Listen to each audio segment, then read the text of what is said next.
السلام علیکم ناظرین، میں ہوں جمال یعقوب جعفری۔ امید ہے کہ آپ لوگ خیر و عافیت سے ہیں، جہاں جہاں پہ بھی ہیں خوش ہیں۔ ناظرین، اگر آپ نے یہ چینل سبسکرائب نہیں کیا پلیز اس کو سبسکرائب کریں، بیل آئیکن کو پریس کریں تاکہ آنے والے نوٹیفیکیشنز بآسانی آپ کو مل سکیں۔ ناظرین، آج سب سے پہلی خبر جو ہے وہ شامل کروں گا کہ آئی ایم ایف کی شرائط پر گیس مزید 67% مہنگی ہونے کا امکان ہے۔ جہاں پہ اتنی مہنگائی چل رہی ہے، عوام کے لیے جینا محال ہے۔ عوام نے الیکشنز میں اسی لیے ووٹ دیے، باہر نکلے، اتنا ٹرن آؤٹ آیا کہ عوام کے لیے لائف بہت زیادہ مشکل ہوتی جا رہی ہے، زندگی گزارنا مشکل ہوتا جا رہا ہے۔ وہاں ایک اور چیز دیکھنے کو مل رہی ہے کہ گیس کی قیمتوں میں بہت حد تک اضافہ کیا جا رہا ہے۔ ناظرین، 350 روپے فی M M B T U مہنگی ہو سکتی ہے عام آدمی کے لیے۔ تو نگران وزیر خزانہ شمشاد اختر نے بھی ای سی سی کا اجلاس طلب کر لیا ہے، اسمبلی پر غور کیا جائے گا۔ اب نگران وزیر خزانہ جو ہیں شمشاد اختر صاحبہ، انہوں نے بھی اس چیز پہ نظر ثانی کے لیے اجلاس طلب کر لیا ہے۔ اب دیکھتے ہیں کہ کیا بنتا ہے۔ خیر ناظرین، اس وقت عوام کو صرف ریلیف چاہیے، اور عوام اس لیے باہر نکلی ہے، اور عوام کی نظر جو نئی حکومت ہے اس کے اوپر بہت زیادہ ہے۔ لیکن اسی کے ساتھ ساتھ یہ پہلی ایک خبر تھی ہمیں جو تھوڑی سی مایوس کن لگی کہ گیس مہنگی ہو رہی ہے، لیکن اس کے ساتھ ساتھ معاملات کچھ سیدھے بھی ہو رہے ہیں۔ جیسے ہی ہم نے دیکھا کہ جو سٹاک مارکیٹ تھی وہ 2000 2500 جو ہے وہ نیچے جا رہی تھی، ڈاؤن فال پہ تھی، نیگیٹو پہ تھی، لیکن ابھی جیسے ہی یہ معاملات سیدھے ہوئے، مارکیٹ کو تھوڑا سا پتہ لگنے لگا کہ اب ہم گرو کر سکتے ہیں، میں آگے جا سکتی ہوں، تو بڑا زبردست جمپ لگا ہے کہ دن میں 926 پوائنٹس کا اضافہ ہوا ہے سٹاک مارکیٹ میں۔ تو یہ بھی ایک بڑی زبردست خبر ہے۔ ناظرین، اس کے علاوہ جو پولیٹکس سے، سیاست سے ایک بہت بڑی خبر آئی، وہ یہ کہ پاکستان تحریک انصاف نے خیبر پختونخوا میں حکومت کے لیے، کلیبریشن کے لیے، حکومت سازی کرنے کے لیے ایک جماعت جو کہ جماعت اسلامی تھی اس کا نام لیا تھا کہ ہم کے پی کے میں ان کے ساتھ حکومت بنائیں گے، وفاق اور پنجاب میں ایم ڈبلیو ایم کے ساتھ حکومت بنائیں گے، مجلس وحدت مسلمین کے ساتھ۔ تو لیکن آج جماعت اسلامی نے پی ٹی آئی کو منع کر دیا ہے۔ لیاقت بلوچ صاحب نے کہا ہے کہ پی ٹی آئی کے ساتھ تعاون نہیں کر سکتے۔ تو تعاون کرنا ویسے تو کوئی وہ نہیں بنتی، کیونکہ ان کی ریپرزنٹیشن ہی نہیں رہی اس پہ۔ Barrister Saif P T I سے جن کا تعلق ہے، جو کہ پی ٹی آئی کے رہنما ہیں، انہوں نے کہا کہ کے پی کے میں جماعت اسلامی کی نمائندگی نہیں رہی تو حکومت کیا بنائے، کیسے بنائیں؟ تو وہی بات ہے کہ اگر جب نمائندگی ہی نہیں ہے کے پی کے میں، کوئی ان کا نمائندہ ہی نہیں بیٹھا ہوا، حکومت سازی کیسے ہو سکتی ہے؟ تو گلہ نہیں بنتا۔ گلہ اس لیے آیا کہ وفاق میں اور پنجاب میں پی ٹی آئی نے جو حکومت سازی کے لیے جن لوگوں کو کہا وہ ایم ڈبلیو ایم والے ہیں، تو ان کو برا لگ گیا کہ کوئی اور پارٹی آ گئی ہے، ہماری جگہ آ گئی ہے۔ تو وہ ڈیفینیٹلی ایک انسان کو، اگر کوئی نارمل انسان بھی ہو تو اس کو برا لگتا ہے کہ مجھے چھوڑ کے اس کے پاس چلا گیا، تو وہی والا حساب ہے۔ لیکن اسی کے ساتھ ساتھ جے یو آئی شیرانی گروپ نے تعاون کی آفر کر دی ہے پاکستان تحریک انصاف کو۔ اب پاکستان تحریک انصاف اتنی مطلب چوز کرنے میں اتنی عجیب سی ہوئی ہے کہ وہ بہت چن چن کے لوگوں کو، پارٹیز کو اٹھا رہی ہے، تو بڑی چوزی ہوئی ہے۔ تو اس پاکستان تحریک انصاف اب ان کے ساتھ تعاون کرتی ہے یا نہیں کرتی ہے؟ ان کا یہی کہنا تھا کہ ہم لوگ جمہوریت کو فروغ دینے کے لیے، خالصتاً ملک کو، نظام کو بہتر بنانے کے لیے ان کے ساتھ تعاون کرنا چاہتے ہیں، کوئی اور ہمارا مقصد نہیں ہے، اراز و مقاصد کوئی نہیں ہے ایسے۔ پھر خان صاحب، عمران خان صاحب نے بیان دیا ہے اور کہا ہے کہ سپریم کورٹ میں الیکشنز کے نتائج کے خلاف جاؤں گا، اور انہوں نے یہ فیصلہ کر لیا ہے اسی سپریم کورٹ کے، جس کو شاید بڑا مشکل سے وہ مانتے ہیں۔ شیر افضل مروت صاحب کا کہنا ہے کہ زرداری صاحب رات 11 تک رابطہ کرنے کی کوشش کرتے رہے۔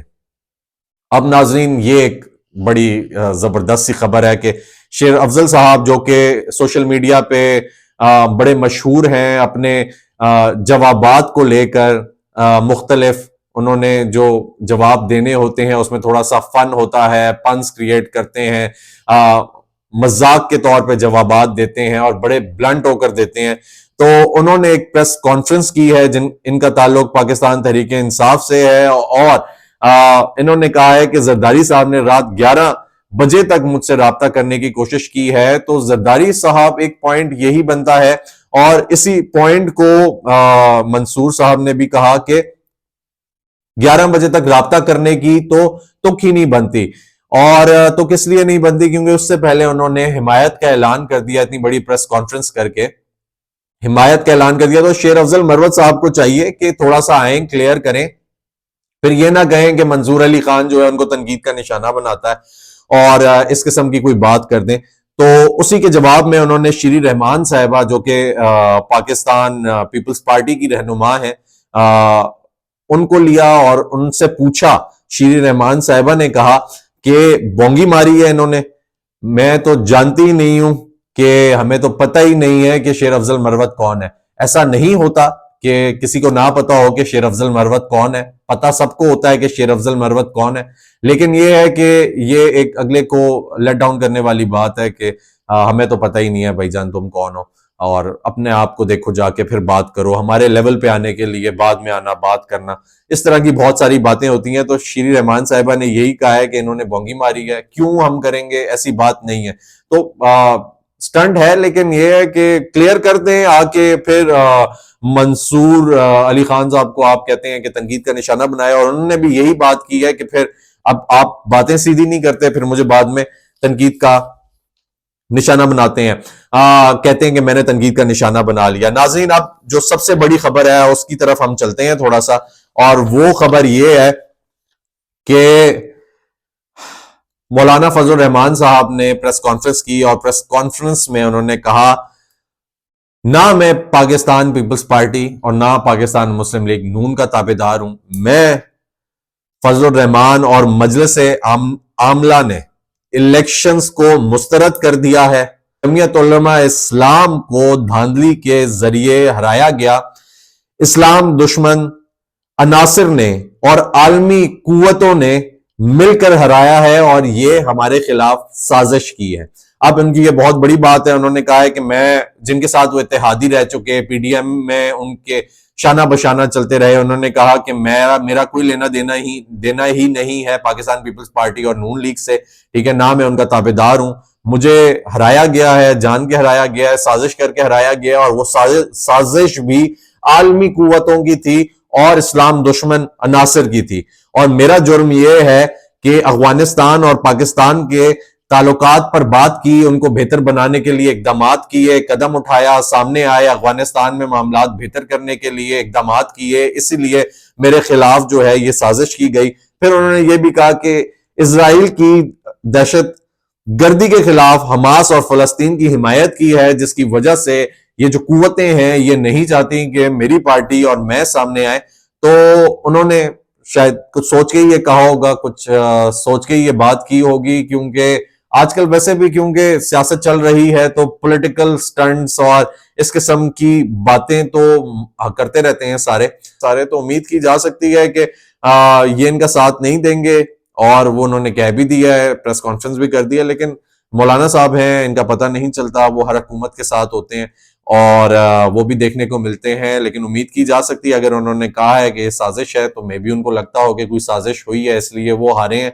تو اوور آل اگر الیکشنز کو دیکھا جائے تو ان پہ بھی عوام کو زیادہ خوش نہیں ہے. آج میں باہر بھی گیا تھا, عوام سے بات چیت ہوئی, میرے پروگرام جو سچ ٹی وی پہ آتا ہے اس پہ سے بات ہوئی, تو عوام کا یہی کہنا تھا کہ ہم لوگ جو ہیں یہ جو ابھی فیصلے آئے ہیں, عوامی مینڈیٹ کو ایکسیپٹ نہیں کیا گیا, اس کے خلاف جائیں گے. ہمیں یہ بھی نہیں پسند کہ جو فیصلے تھے وہ ڈیلے ہوئے. تو عوام خاصی ناخوش دکھائی دے رہی ہے, جیسے مولانا فضل الرحمان صاحب ناخوش دکھائی دے رہے ہیں. اگر آپ نے چینل سبسکرائب نہیں کیا, پلیز اس کو سبسکرائب کریں, بیل آئیکن کو پریس کریں تاکہ آنے والے نوٹیفیکیشن بآسانی آپ کو مل سکیں. اپنا خیال